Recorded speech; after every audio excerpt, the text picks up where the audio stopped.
And this is where, we can look at the inadequacies of the medical model, where they just want to label, and everyone fits under that label or that diagnosis. And then this is the one treatment for that diagnosis. And you can't do that even with trauma, because you can't say, well, you've had trauma, and so this is your one protocol for all trauma. No, there's so many, Dr. Porges calls it intervening variable, right? There's so many variables that come in that create the net effect. And I need to know the net effect in your life today. Welcome to the MindHealth360 Show. I'm Kirkland Newman, and if you, your loved ones, or clients suffer from mental health issues such as depression, anxiety, insomnia, poor memory, poor attention, mood swings, exhaustion, etc., I interview the leading integrative mental health practitioners from around the world to help you understand the root causes of these symptoms, many of which may surprise you and suggest solutions to help you heal. If you like this interview, please do subscribe and forward to others who might find it helpful. If you want further information, please go to www.mindhealth360.com or find us on social media.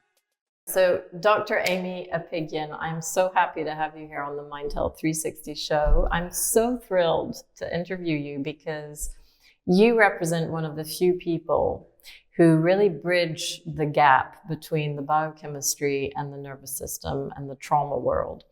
And so here we are, we're in Oxford at the exam halls for the Master's Series where you've been speaking, and it's been really a wonderful experience. But here we've had a lot of trauma therapists, a lot of nervous system people, a lot of speakers who are experts in psychology and psychotherapy. But what I love about your approach is that you are, first of all, an MD, you're a doctor. You're also a functional medicine doctor, so you've been trained in functional medicine, and you've been trained in trauma therapies galore. And so you really bridge that, the two, and I think that's so important. And, your specialty is really the neurobiology of trauma. So just to tell you guys a little bit about Dr. Aimie, you are an MD, MS, MPH, and all this will be in the show notes. You're the leading medical expert on how life experiences get stored in the body and restoring the body to its best state of health through your signature model and methodology, which is the biology of trauma. You are a board-certified preventative medicine physician with a master's in biochemistry and a master's in public health. You're an author, speaker, and founder of Trauma Healing Accelerated and Family Challenge Camps. After a few years in general surgery in Portland, Oregon, you decided to forge your career path as a trauma, attachment, and addiction medicine physician. You believe the healing journey can be accelerated through evidence-based tools and approaches to rewire the nervous system and the effects of chronic stress and trauma on the mind and body. Having both parented children with effects from attachment and trauma issues, and then having your own health challenges from chronic stress and traumas, you're intensely invested on finding what actually works practically and how to restore the body to its highest potential for health, optimizing the biology. In addition to your medical training, you're also a functional medicine physician, and you have training and certifications specifically in neuroautoimmunity, nutrition and genetics for addictions, mental health, and mood and behavioral disorders. You have a number of certifications in various trauma therapies, including instinctual trauma response model, which is an art trauma therapy, somatic experiencing developed by Peter Levine, and neuroaffective touch, Dr. Aline Lapierre. So there's a lot more to say, but I will leave it there and it'll be in the show notes. But thank you so much for being here. So I think, what I'm particularly interested in, obviously, is mental health.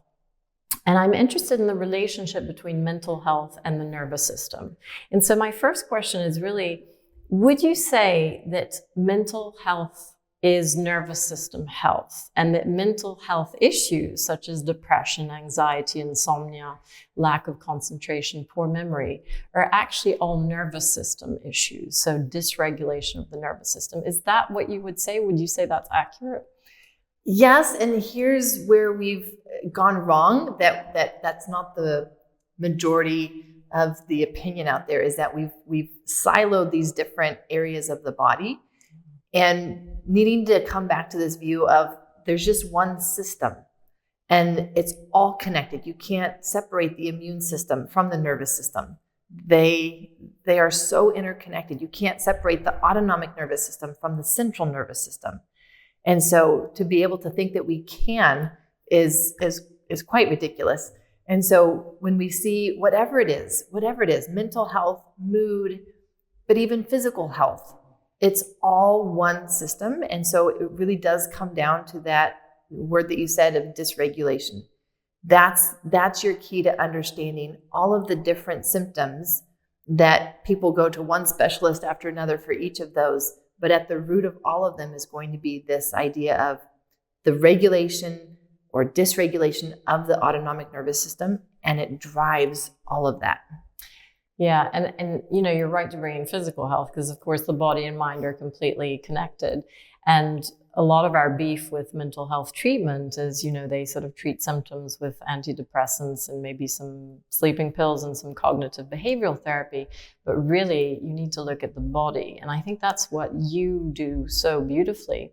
And so if we're looking at the biochemistry of nervous system dysregulation, like what does that look like? And, we know that nervous system dysregulation is, would you say that it's the root cause of not only mental health issues, but a lot of sort of chronic complex illness, such as autoimmune issues, diabetes, cancer? Like, would you link that to a lot of these modern conditions that our world is suffering from?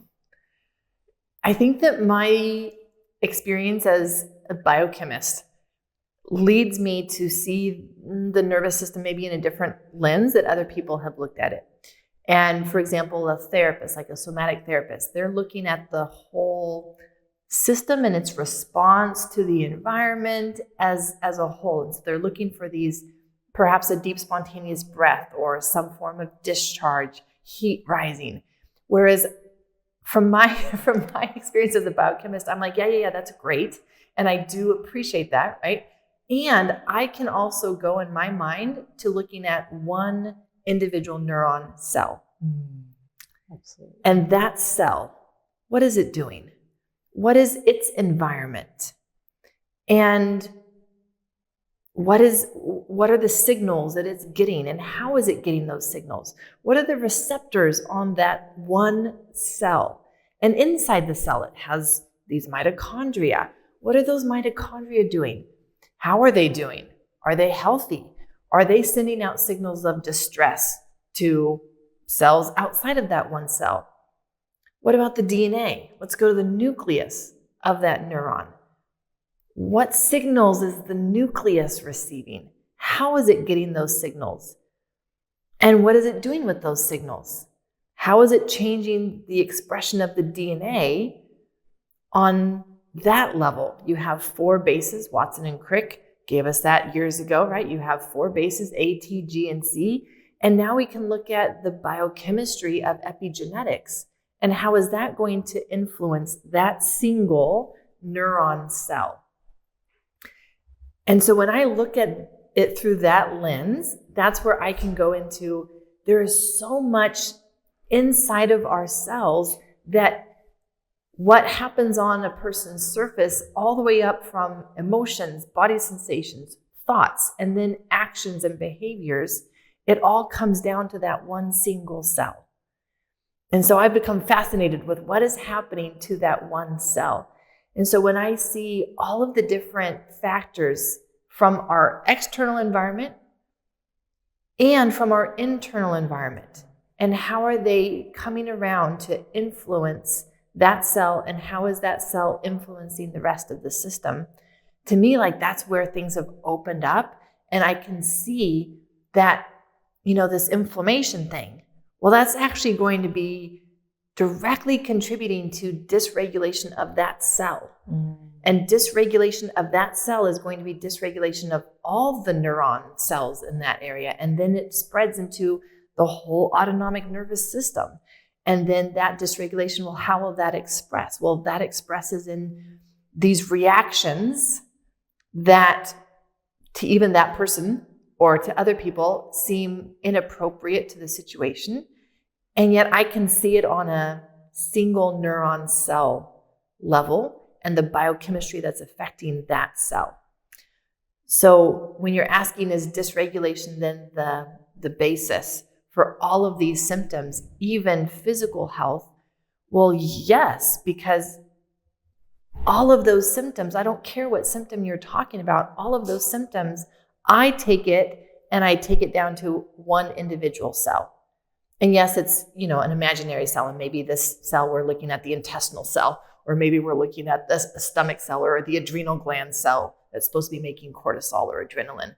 But I can take it down to that level, and I can see that dysregulation of that cell in that tissue, in that organ, is going to be causing the symptoms that we then experience as mental health symptoms or physical health symptoms.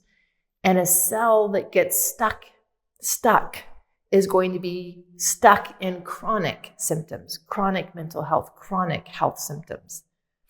So that's so interesting, because then there's a real parallel between what's going on with the nervous system and what's going on a cellular level, right? And so, we talk about dysregulation of the nervous system caused by stress or caused by trauma, but then that translates on a cellular level where there's a parallel. So you have a dysregulation on a cellular level. And so what you're saying is that on a cellular level, like pretty much every cell will be affected by a dysregulated nervous system. And in terms of what that looks like biochemically, because from a hormone or neurotransmitter perspective, can you translate that? So can you tell us a little bit about, the stress response, the trauma response, which is in itself a stress response, but can you explain that on a biochemical level? Like, when we're stressed or when we have trauma on board and we're in a stuck system, how does that impact our biology concretely from a neuroendocrine perspective? And I love this, right? Like, I love taking it down to this cellular level and looking at stress and trauma on a cellular level. I think that there's so much understanding of it on a macro level, on a system level, and going through medical school and learning about this thing called action potential. And action potential is what is required for a neuron to fire. But it has to have enough of a stimulus to generate that response. Yeah. And so being able to understand the biochemistry first and then coming into this trauma space has been really interesting for me. Totally. And to see a cell, a neuron cell, because that's going to be your stress response, which may or may not become a trauma response. But that stress response requires a certain level. It requires a signal. It requires a signal that expresses danger. And that danger signal comes down through the different sensory pathways. For example, if you smell something, if you see something, hear something, those are signals that are coming to your neuron cells. And if it's enough of a stimulus, it'll be like, oh, there's potential danger. And even with that, right? Like, I feel myself jump. I feel the increase in the energy because my neuron has fired and said, oh, we need to pay attention to that. Yeah. And pay attention to that. What's happening on the cellular level? Your mitochondria are starting to rev up. Okay. And you can think of your mitochondria as a car that it has different speeds. And we call that metabolic cost. And so when it's speeding up, when it's using up more energy because I need a higher level of alertness, then that's a higher metabolic cost. But even within the body, within the cells, there is this normal, natural, like, expansion and rest that's supposed to happen. And all that is normal, and that's a regulated system. And so here you have this signal come in, and if it's enough of a signal, then that neuron is going to give it that stimulus. It says, all right, we've got to create a higher level of arousal to respond to this stimulus. But my cell at that point doesn't know if this is a real danger. It just got a signal of potential danger. Right. And so depending on what happens next, if when my system comes to that higher level of arousal, it says, no, this is a danger. Now there's even more massive stimulus happening to that neuron cell, and it's being hit for, come on, we got to go. And so when we look at how much time that neuron actually takes to respond, it's now getting these signals from adrenaline And adrenaline is hitting these neurons, and it's doing all of the inner work inside the cell to create an even higher level of arousal. So then you look at perhaps like the difference between stress and trauma. Like what makes a stress become a trauma? And it's the level of threat hitting that cell. Okay. And as long as I think, or my cell thinks that, okay, I can generate a response that will meet this problem, then that stays as a stress, and that's not necessarily dysregulation yet. If it's an appropriate response, then this is a regulated, healthy system that can respond when it needs to respond and rest when there is no threat. And so what then makes a stress become a trauma for that cell? And the way that I've started to see the cell is that the cell can become overwhelmed. And the cell can say, I see that I need to respond, but I don't have any more to give. I've run out of calcium. I've run out of potassium. I've run out of the elements that I need to actually generate that higher level of arousal. And so even though I can see that I need to, I can't. And when that happens, it starts to have all types of things happen outside of the cell, inside of the cell. A lot of it has to do with oxidative stress. And the mitochondria not being able to keep up with generating the amount of ATP that we need. Oxidative stress starts to accumulate. Reactive oxygen species starts to accumulate. And then you just kind of see the ripple effect, because now that's going to then go into the DNA and around the DNA and cause these epigenetic changes because of oxidative stress that we're not able to clear out. And so that then is when that cell, in a sense, becomes overwhelmed and shuts down, rather than being able to create the response that it feels like it's supposed to have. Right. That right there is the basis for creating dysregulation. Okay. So that then in the future, when another signal of danger comes, that cell may not have even recovered yet. Yeah. And so its response is going to be inappropriate in a sense, right? Yeah. Inappropriate based on the signal that's coming to it and what it is needing to do, but it's just not, it's not able to, because it's not been able to fully recover. So that's where we bring in this language around completing a response. Okay. And this is something that we talk a lot about in somatic experiencing, is that when that energy hits the system, can you complete the cycle, have it move through you? And what's happening on a cellular level is the exact same thing, is that the cell, the neuron cell, has to have a time of resetting its action potential to even then be able to generate a healthy response the next time.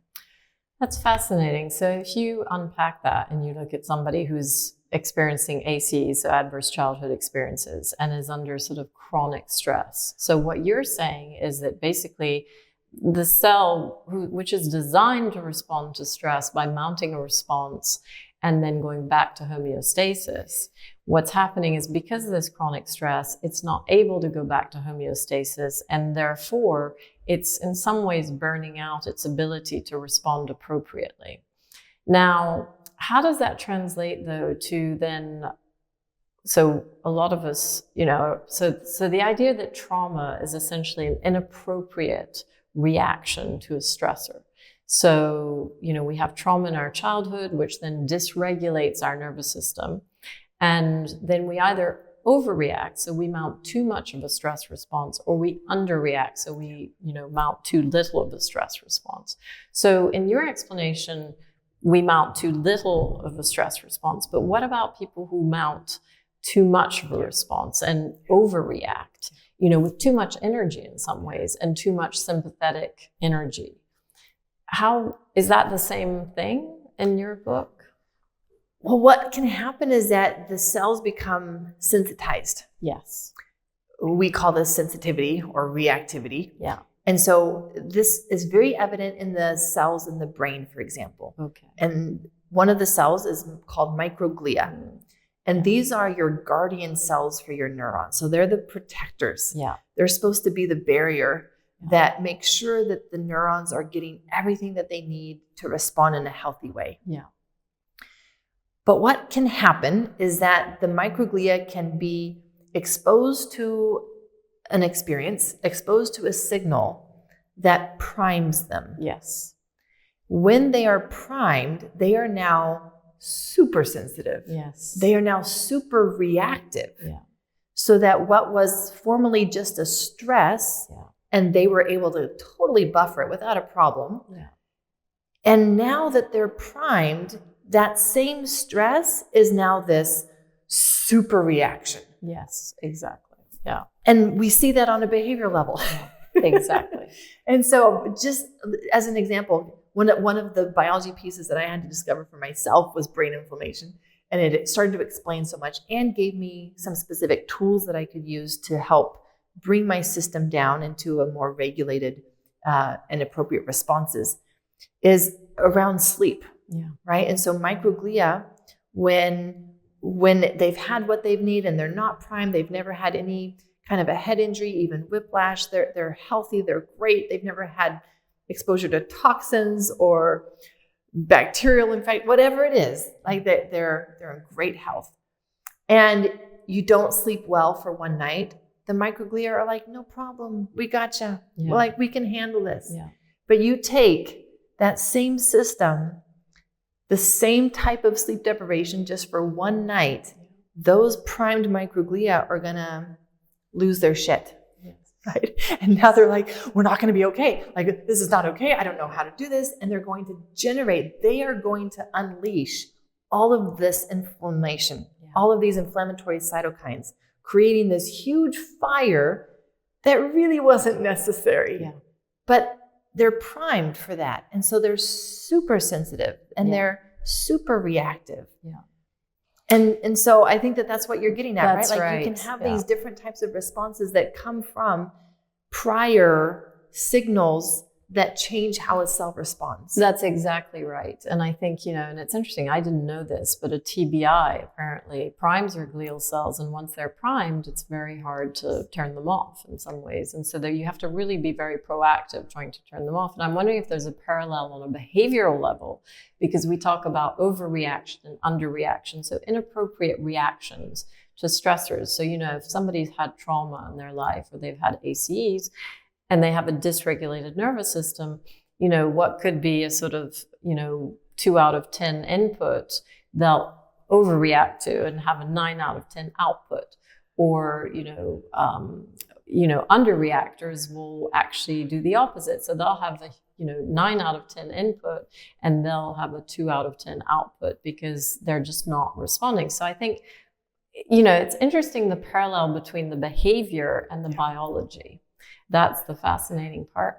And the other thing that you were mentioning, which I find particularly interesting, is that these stressors can be psychological. So it can be trauma, it can be ACEs, but they can also be biochemical. So you talk about, toxins or pathogens or TBI, which is a traumatic brain injury. So what I find fascinating about you is that being a medical doctor and having studied functional medicine, you have tools in your toolkit to diagnose and treat biochemical insults in some ways.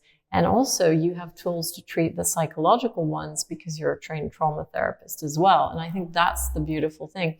So can you explain a little bit about, the fact that these stressors aren't just psychological stressors? So what are the sort of biochemical ones that we have to look out for and test for? And I think your approach, and I don't want to put words in your mouth, but your approach is a very 360, where you look at all these aspects, the psychological and the physical stressors. So talk us through that.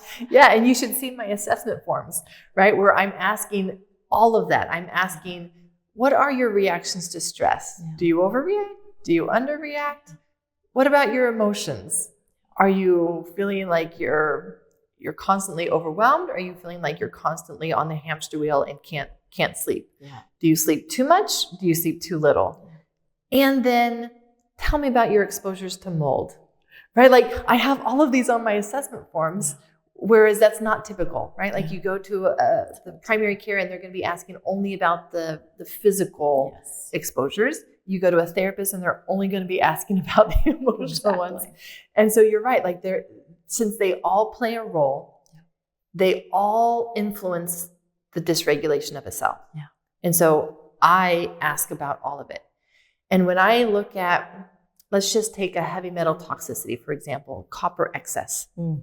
That's actually a really important one because copper excess is something that can be part genetic because you can have a hard time clearing out copper. Mm-hmm. But then say you have a woman and she puts in a copper IUD and now all of a sudden you've created this huge bomb inside of her neurons, inside of her cells. And then she gets pregnant and all of the hormonal changes influence the copper and she delivers a baby and now she's left with all of this copper that her body can't clear out and she experiences postpartum depression, postpartum anxiety. She goes to a therapist. They try to do therapy with her and it's really more driven by the copper that's driving the dysregulation. But I mean, there's always this element of the emotional stuff as well. There's always. And so it's trauma and toxins like are best friends. Yeah. And they go together so that if your body's kind of in this chronic trauma state, I guarantee you that you have toxins because it creates a physiology that holds on to toxins rather than being able to release them.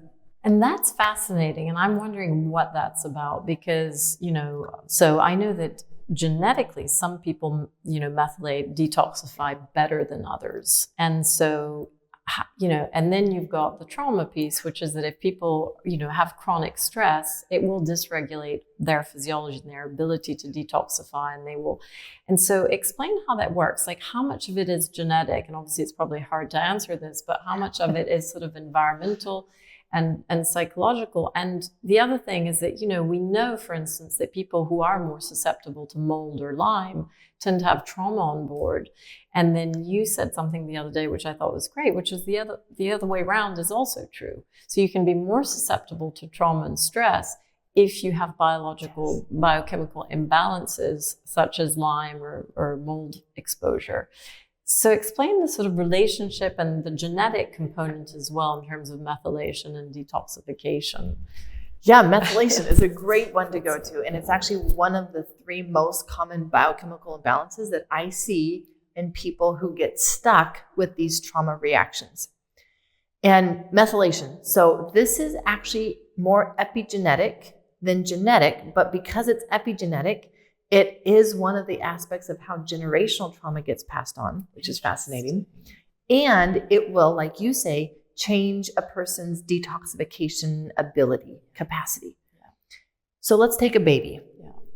And there's so much here with this one. You like opened a box with this one. So this is actually where a mother can be taking too much folate. And that causes an undermethylation status in her infant. So her infant is now born. Unfortunately, that undermethylation status creates higher levels of histamine. Histamine is a neurotransmitter. Yeah. It's closely related to allergies, so that's how you may have heard of histamine, and yet it will make the system more reactive because it's going to release histamine even with emotional or psychological events. Interesting.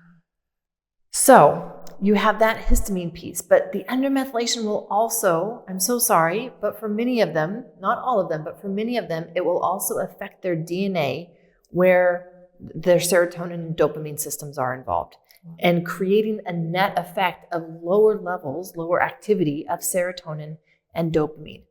Wow. Well, what neurotransmitters do you need to even do healthy bonding and attachment? Dopamine is at the center of that, as is oxytocin, but dopamine is at the center of that. And so here you have this infant who has lower levels of dopamine. So their system is actually less available for healthy bonding. So they're coming out of childhood, regardless of their parents. We haven't even talked about their parents yet. Right. Adding insult to injury. Exactly. Yes. Yeah. Like, and this is how the dysregulation starts to even Snowball. accumulate and snowball and create a very, what feels to a person like a very chaotic internal experience. And so you have them coming out of early childhood not feeling like they ever really connected with their parent. They didn't get that, I see you, I hear you, I understand you. And it could have been because just their own system was not available, because they're an undermethylator. And they're coming out of childhood now with all of these insecure attachments, or what I call attachment pains. And they've created the dysregulation in their cells already at that point. Because we need to be seen, we need to be heard, we need to be felt as infants without words. And so without that, we've already created these, again, going back to like what, from my standpoint, a cell going into a trauma response, which is that collapse. We've already created so many micro moments of those in our infancy just because of our biology. Yeah, I mean, that's fascinating. So what you're saying, just to sort of sum it up, is that, so say the mother takes too much folate, her baby undermethylates, which creates histamine issues, and then that affects the dopamine and serotonin levels, which means that the child is less able to connect and to develop severe, healthy attachments. So are you saying that somebody could have like perfectly well-regulated parents and yet have this biological weakness in some ways that will then affect their attachment systems? Yes, and I just want to make it clear that the histamine is not what lowers the activity levels of serotonin and dopamine. It's the undermethylation status itself that does the histamine piece, dopamine piece, and serotonin which piece. are separate. Okay.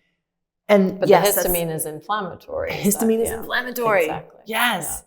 Yeah. And so then that baby also may start to just have sensitivities to their food, right? Yes. Especially if they're bottle fed. Yeah.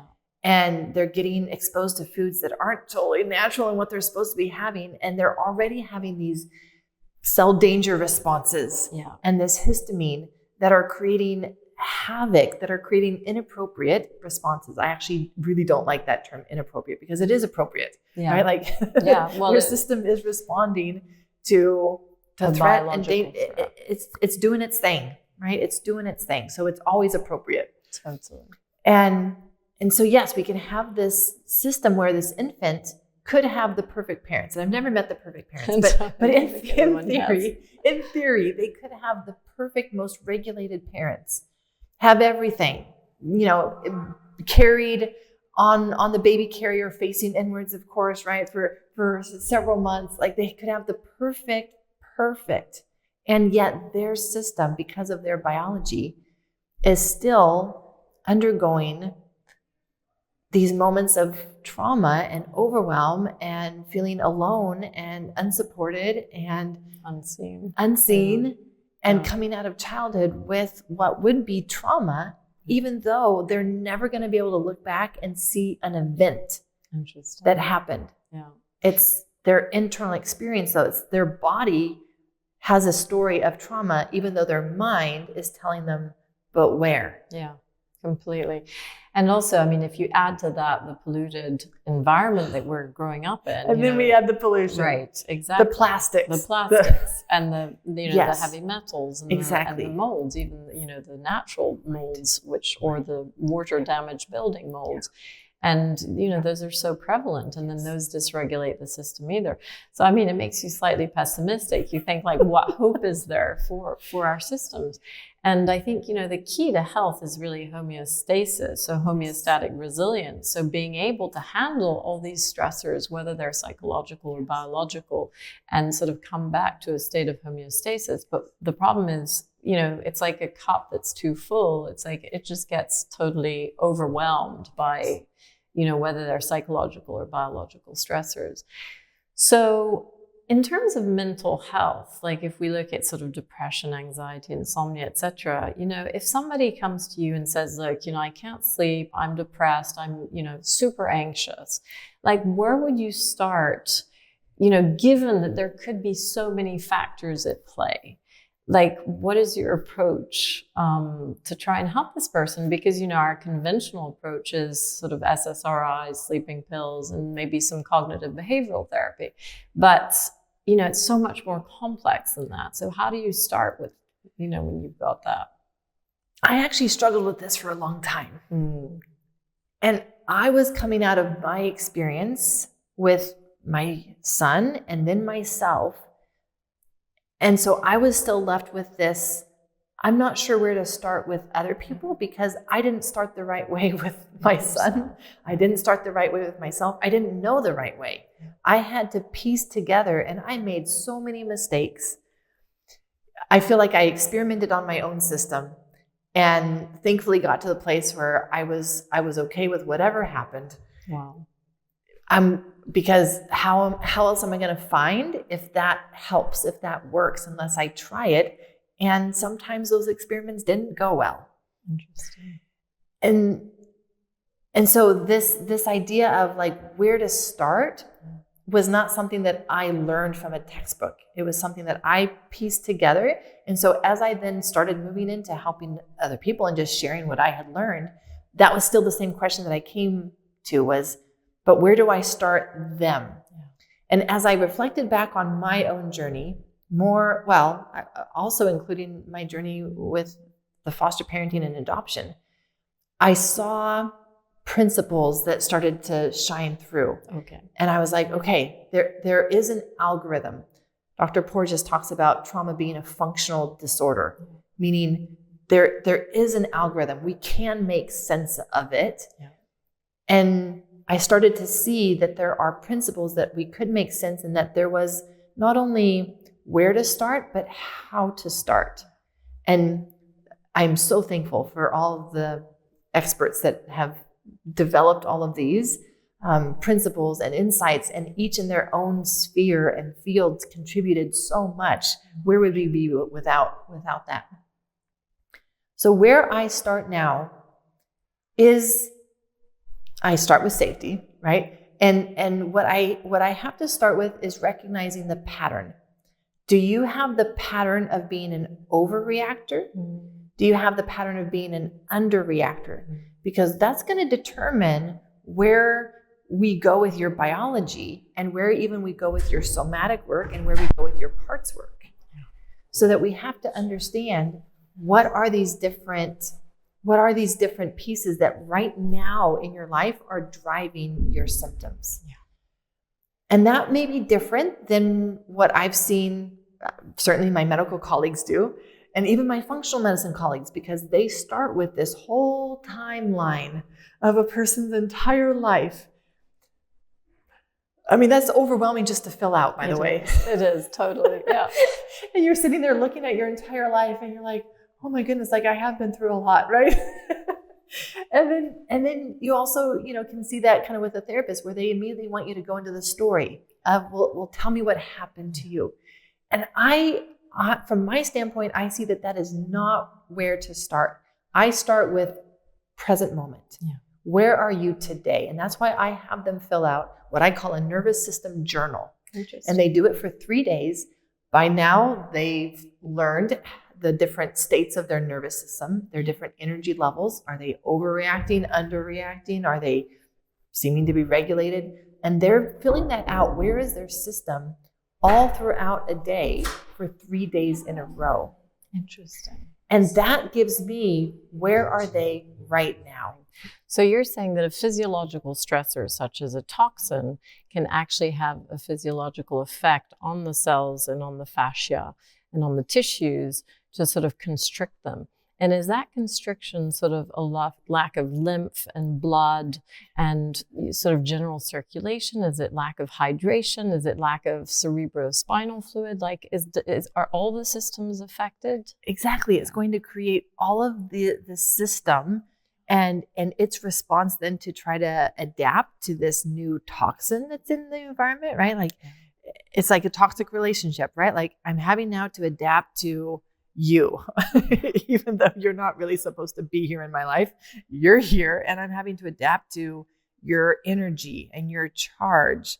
And one of the things that can even invite toxins is poor hydration, because our body was never designed to hold on to things, toxic things. Yeah. Never designed for that. And so what was the environment that we created or that we had that even allowed that to happen, rather than being exposed, because my goodness, in our world today, we are exposed to all kinds of toxins, both physical, but emotional, right? Like there's toxic people, there's toxic people all over. Right. And yet we're not designed to hold on to that. We're designed to be exposed and to be able to let go. Exposed, and I'm going to let that go. And so when we have our system that's in either an overreactive or an underreactive state, that dysregulation is going to promote holding on to toxins rather than being able to have the flow and the movement in our lymph tissues, in our circulation, to be able to let things go. To release them. Yes, to release things. So one of the things actually that I bring in, depending on the nervous system and where they're at, but if they are an overreactor and I know that they're holding on to things, then I bring in whole body vibration as a tool for the biology, because I know that by bringing in whole body vibration, it's going to help their lymph flow, and they're going to be able to start releasing these toxins that their body's holding on to, and they're not going to be as overreactive. Now, I cannot do that for someone who has an underreactive pattern. Their system is not ready for that. If I bring that in, I push them more into the collapse, more into that, because I'm starting to circulate toxins that don't have anywhere to go. So then we have to look at opening drainage pathways, and then we have to have a conversation around, how are you pooping? Yes. How are you peeing? Are you drinking enough fluids? Are you not just drinking water, but electrolytes? Like, are you getting that flow? How is your oxygen? This is where I've started to even use ozone treatments and red light therapy, because all of this stuff is going to actually help our body have the biology of safety, the biology of letting go, the biology of regulation. That's so interesting. Okay, so that's fascinating in terms of the detoxification and, you know, the link essentially between, you know, stress, trauma, and holding on to these toxins. The other thing that we were talking about was where you start with all this, because there's so many different facets to this. You know, you have all these different stressors, and you have whether they're biochemical or whether they're physical. And you were taking us through sort of where you start, essentially, as a doctor. If somebody comes to you with mental health issues, you know, what do you advise them? You know, what do you do as a doctor? And you were saying, I think that, you know, as a functional medicine doctor, there are a lot of them that'll just start with all these labs. And so, which can cost a lot of money. They can, you know, be very variable in terms of their results. And, you know, you're not necessarily starting with the cornerstone that you were saying earlier, which was safety, essentially. And so what's your sort of hierarchy of approach, given all the tools in your kit? I have to understand the pattern of their nervous system right now. I have to understand, are they more in sympathetic? That then I'm looking for, well, what is driving that sympathetic stress, that sympathetic energy? Because it's going to be different than someone who's an underreactor and constantly in that collapse. Or are they one that their nervous system pattern is back and forth between the two of them? And then I'm looking for, well, what's driving that? So depending on where their system is at, depends on what would be driving that pattern right now. Got it. And this is where, you know, we can look at the inadequacies of the medical model, where they just want to label, and everyone fits under that label or that diagnosis. And then this is the one treatment for that diagnosis. Got it. And you can't do that even with trauma, because you can't say, well, you've had trauma, and so this is your one protocol for all trauma. No, like there's so many, Dr. Porges calls it intervening variables, right? Like there's so many variables that come in that create the net effect. And I need to know the net effect in your life today. So that then I can say, oh, you're more of an overreactor. That means that you likely have some brain inflammation, because I see that pattern. And now let's do that assessment. So I have these assessments that have questions on, are you experiencing these symptoms? What about the toxins? Are you experiencing these other symptoms that will be showing up in addition to the overreactivity? Because it's never just the reactivity. Right. When it is the autonomic nervous system and it is the dysregulation that's driving it, it will always show up in multiple levels in their life. Yeah. If it doesn't show up in multiple levels, then it's not the autonomic nervous system dysregulation. Interesting. And so that for me has been so valuable because now I'm not just limited to labs. Yeah. Labs, as you say, like they're not going to give me the information about the different states and certainly not in the present moment. Yeah. But what I can do is I can say, I'm looking for a pattern. I call it the footprint, right? Mm. I'm looking for the footprint. And once I see the footprint, I want to know, well, how deep is the footprint? But what is the footprint that I see? Because I'm going to see that pattern. I'm going to see that footprint in all areas of a person's life if it is the autonomic dysregulation that's driving it. And then I just look at, okay, well then going back to my one cell, right? Like my one neuron cell. What is driving the dysregulation of that cell? Interesting. Does it have copper all around it that it's causing these high levels of adrenaline and constant talk about overreactivity? The people with copper excess, my goodness, they go from one calm and collected to very hot in a second. And again, like if you didn't know about the copper, you would just call that, well, that's your trauma response. Yeah. But when we look at it just through the lens of dysregulation rather than trauma, we can see that it's just the cell is dysregulated, and here are all the factors. Exactly. And trauma is one factor. Trauma is one factor. It might have dysregulated your nervous system, but there could be so many others, including psychological, biochemical. Exactly. And so that's why I have designed my assessments to be able to look for these patterns that are showing what are your thought processes like? Yeah. When something stressful happens, what's your immediate thought response? Yeah. Because then that starts to tell me the pattern in your thoughts. What about your actions, your behaviors in relationships, in your work? What about coping mechanisms? Yeah. Tell me about that level of your life. Yeah. Okay, now let's talk about your emotional level in your life. Now let's talk about the physical health and symptoms. Yeah.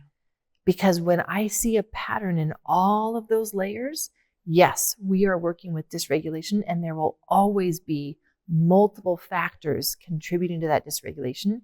And when I can address and support the biology contributing factors, it opens up that system to be able to do the emotional work, the psychological work.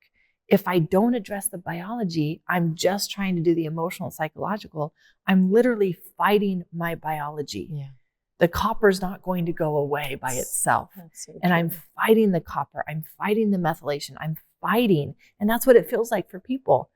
They feel like they're forcing themselves. They feel like the trauma work is so hard, right? Like those are the words that they use to describe because they're fighting their biology rather than the possibility of supporting it. Yeah. And then it's like that's taken out of the equation or at least reduced. And it just opens up the system to have more availability, more capacity for the emotional and psychological work. Completely. And, it's interesting because I always wonder this. I think, okay, if you just did tons of work to regulate your nervous system psychologically, could you then prime your biology to, help itself and to heal? But what you're saying, I think, is that, it's probably better to start with the biology and try and support that, which will make the trauma work and the psychological work easier. I mean, I suppose you could do both, right? That's exactly where I've landed. So you've asked me, like, where do you start? I start with finding the pattern, but then the tools that I'm applying are all of them. Yeah. So that I'm going to start doing a little biology work. And usually where I start is replacing deficiencies. Yes. I don't want the my one neuron cell, I don't want my cell to be malnourished. Yeah. I don't want it to be in the state of, I don't have enough, because it will never be able to give me more if it already is in that state. Completely. So even before I would ever do a detox, that is not the place to start, by the way. That is not the place to start. We actually have to do this whole preparation phase for the body to be able to let go of something. But I'm bringing in some biology, not even most of it. I'm just bringing in a few things at first. And I'm bringing in somatic work. Okay. Why do I do that?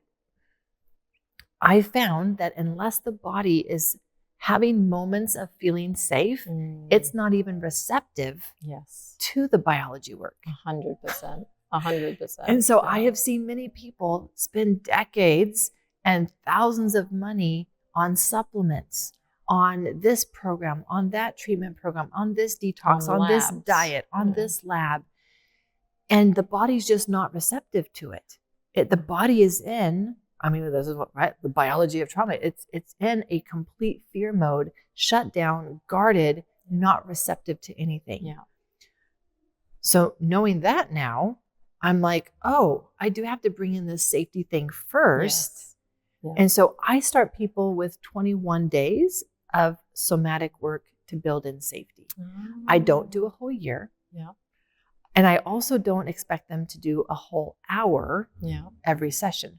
What I'm doing is I'm saying, I want you to do 5 minutes. Interesting. And I actually don't want you to do more. Yeah. Because if we open up the body too fast, again, I'm going to refer back to Dr. Porges, right? He talks about this idea that accessibility, being open for some nervous systems because of trauma feels way too scary. Yeah. And that vulnerability is not safe. Yes, exactly. And so we actually have to go so slow. The more that a person is experiencing fatigue, collapse, the slower we have have to go. Interesting. Which is frustrating because we wanted to feel better yesterday. Of course. I get that. Of course. I was there. Yeah. And just knowing that your system your system is shut down because it can't do anymore. It can't do anymore.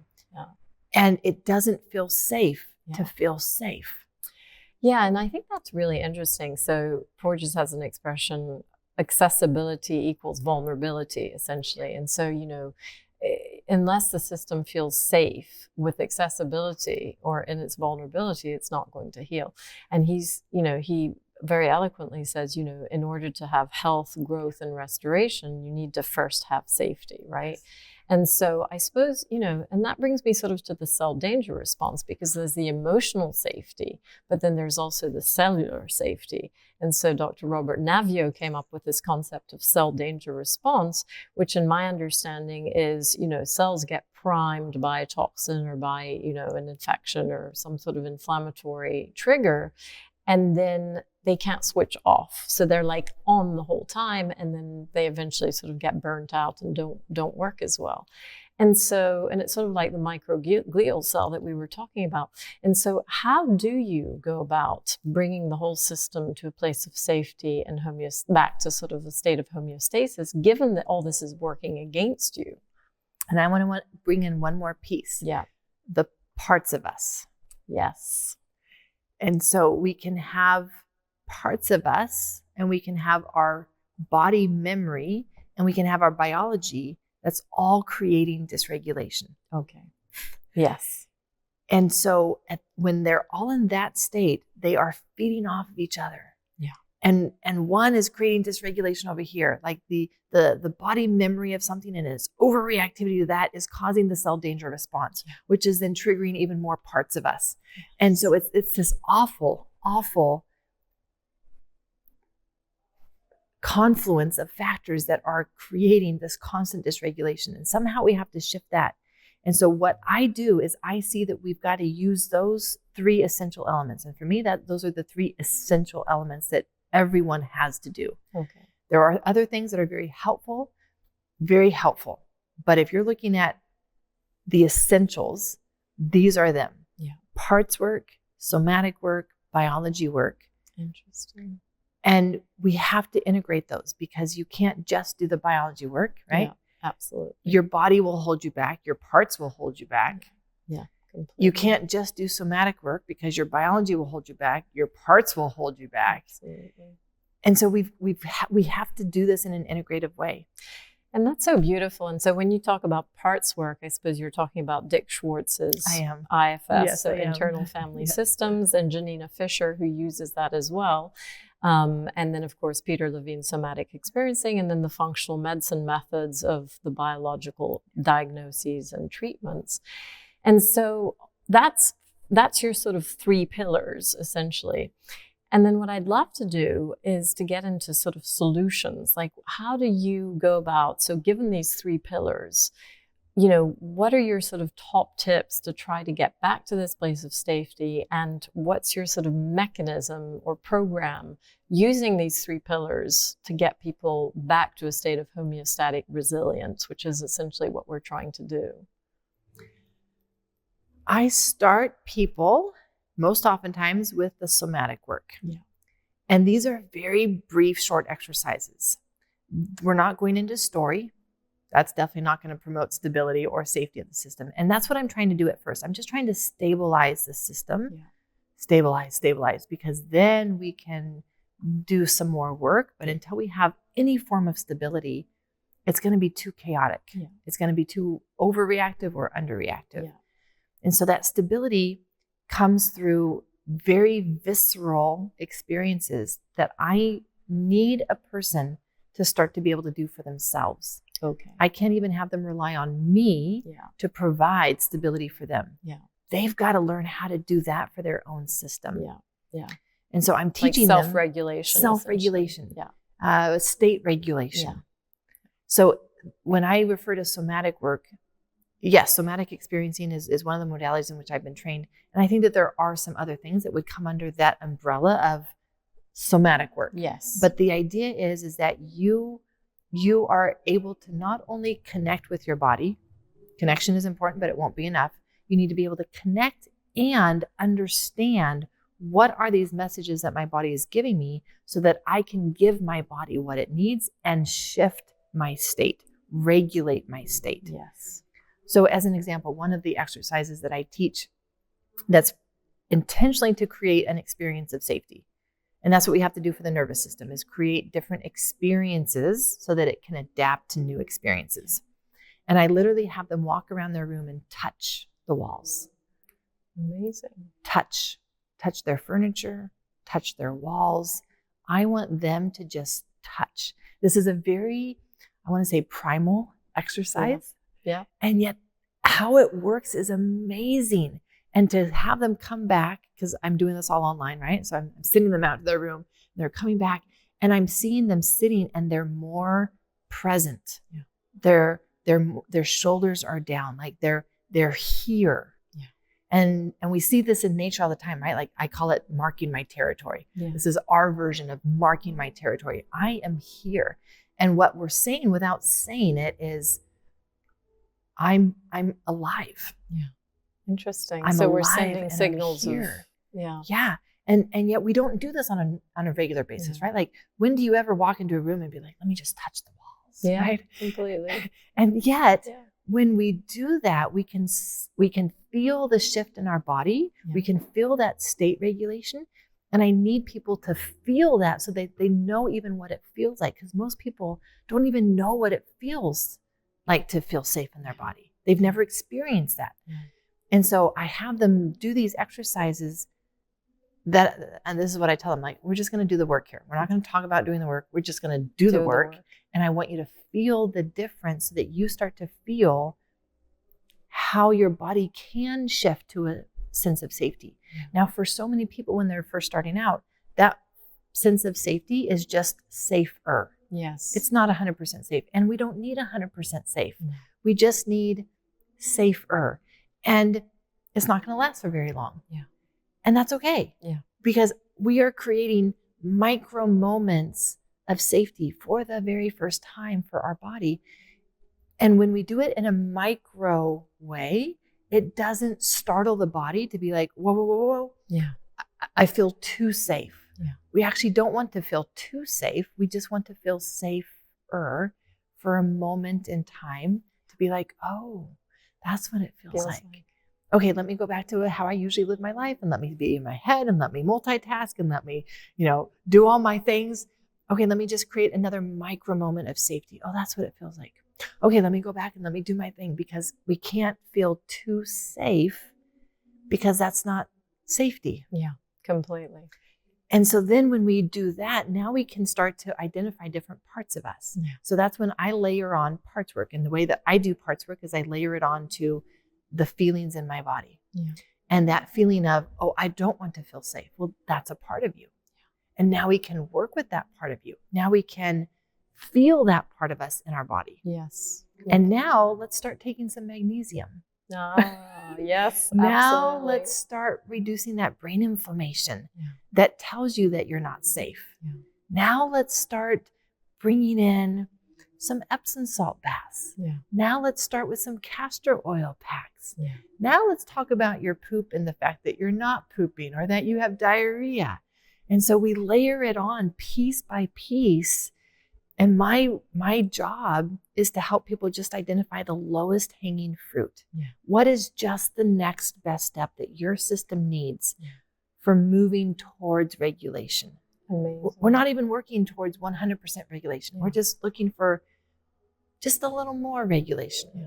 Completely. And there's always a lowest hanging fruit. Yeah.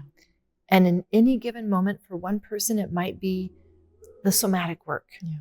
A memory has come up in my body and I've got to move through that. Okay, well, that's our lowest hanging fruit. Let's move through that. And when they move through that, like this greater sense of regulation is now their baseline. Yeah. Wonderful. Because now we have more capacity to do a little more on the biology work. And now let's bring in how about going on a longer walk every day? Yeah. How about we do this? Now we can have more capacity for the parts work. And now we can look at that inner critic part that we've never even had the energy or the courage to look at before. But now that we've experienced a little more regulation, well, now we can. And now when we make friends with that inner critic, there's another level of regulation. Yeah. And that opens up more regulation for the other pieces so that they start to feed off of each other, not in an unhealthy way now, but in a healthy way where they're opening up more space for the other essential pillars that we bring in. So we're just always looking for what's the next best step? Yeah. What is the thing that's contributing the most to your dysregulation? Yeah. And let's learn to support and shift that. And then once we shift that, there'll be the next lowest hanging fruit. Yeah. And the biggest contributor to your dysregulation, that when we take that out of the equation, it just keeps opening up, but in a very, I'm going to use a somatic experiencing term here, a very titrated way so that the system in the process never feels that panic of, this is too much, this is too safe, this is too open. Yeah. Too overwhelming. Overwhelming, because then it will contract and go back into that collapse or that panic. And we've got to kind of start all over again. Yeah, completely. So it's a very gentle process that I want to use the word attuned. Yeah. Everything needs to be done in such an attuned way, which is why I start with the somatic work, because I need them attuned. Exactly. If they're not attuned, we don't know how fast or how slow to go. Exactly.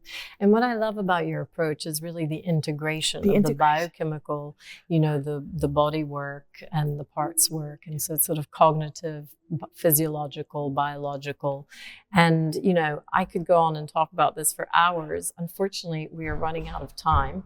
So can you just tell the audience how we can reach you, how we can find more about you? I know you have a fantastic course. Can you tell us a little bit about that? And because I know we'd all love to know a lot more, but we unfortunately don't have time. So tell us where we can find you, Yes. Aimie. And what I love to do, I love to guide people through this process. I love to see the opening up. Yeah. I mean, it still brings tears to my eyes when I see a person and they experience a new level of authenticity. Yes. That feels safe to them now. Yes, completely. And it's their baseline. It's not something that they're forcing. So I love to guide people through this process. So my online courses do just that.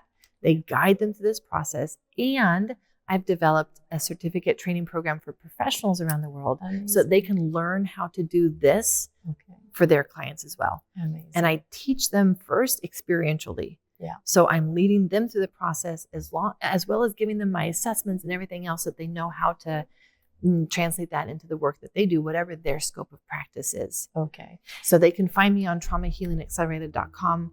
There they will find my courses. Again, I start everyone with this 21 days, what I'm now calling the foundational journey of the 21 days. And then we add parts work so that then we're really ready to expand more into the full integration, including the biology, the parts in the somatic work. And so in terms of your sort of target audience, essentially, so it's for psychotherapists, but it's also for, functional medicine Allied health practitioners, professionals. allied Yes. health professionals. Mhm. And, because there is the biochemical element, I presume you could work with teams some of them doing the somatic and some of them doing the parts. And then some of them, you could almost imagine sort of a team of practitioners who could implement your approach, because there are very few MDs who are trained in as many modalities as you. So I think that's the challenge, but I think it's such a fantastic approach. So Aimie, thank you so, so much for your time. That was amazing. I mean, we're going to have to do a part 2 because this was way too short, but I'm so grateful for your time, for being on the MindHealth360 show, and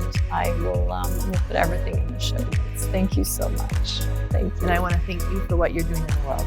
Thank you so much. Honor Thank that. you. Thank you so much. Thank you, Aimie. Take care. Thank you so much for listening to the MindHealth360 Show. I hope that we've helped you realize that mental health symptoms have root causes that can and need to be addressed in order to sustainably heal, and have given you some ideas about steps you, your loved ones, or clients may take to start their healing journey.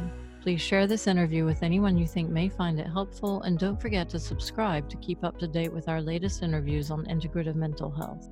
If you want further information, please go to www.mindhealth360.com or find us on social media. This information is for educational purposes only and is not intended to diagnose or treat any disease or to replace medical advice. Please always consult your healthcare practitioner before discontinuing any medication or implementing any changes in your diet, lifestyle, or supplement program.